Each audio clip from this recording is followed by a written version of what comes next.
Hi good morning all. ఈరోజు నేను మా వైజాగ్లో ఎంతో ఫేమస్ అయిన సీ ఫుడ్ ప్రత్యేకించి ఫిషింగ్ హార్బర్కి వెళ్ళి మరీ తెచ్చుకున్నాను ఈ రొయ్యల్ని.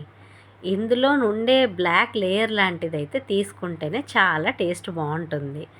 నేనైతే చాలా సింపుల్గా చేసుకుంటాను ఈ ప్రాన్ కర్రీ.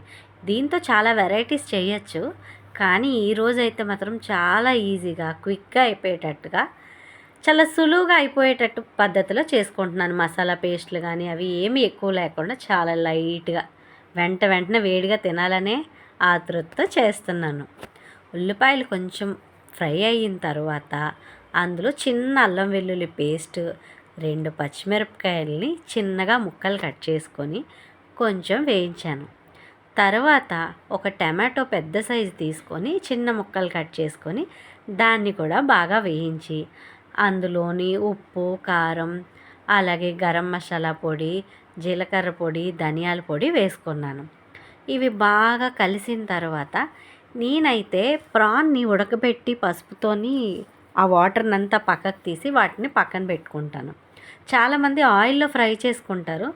కొందరైతే కొంచెం వాటర్ వేసి కూడా బాయిల్ చేస్తారు, సాల్ట్ వేసి బాయిల్ చేస్తారు. నేనైతే మాత్రం కడిగిన తర్వాత అందులో కొంచెం పసుపు వేసుకొని అలా స్టవ్ మీద హీట్ చేస్తాను.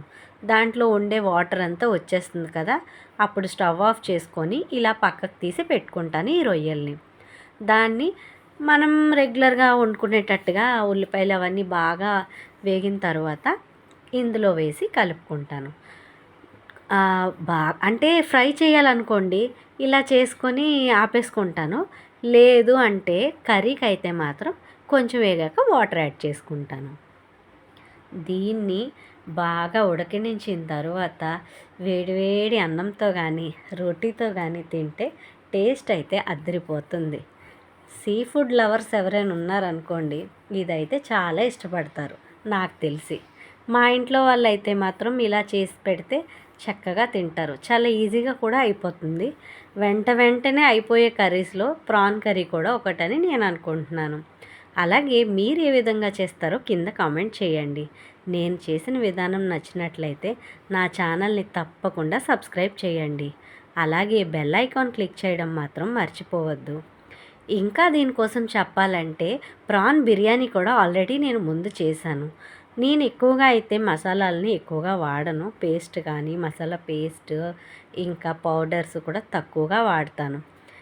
ఇది నేను ఈరోజు చేసుకున్నాను సండే స్పెషల్లో. మీరు ఏం చేశారో అది కూడా కింద కామెంట్ చేయడం మర్చిపోవద్దు.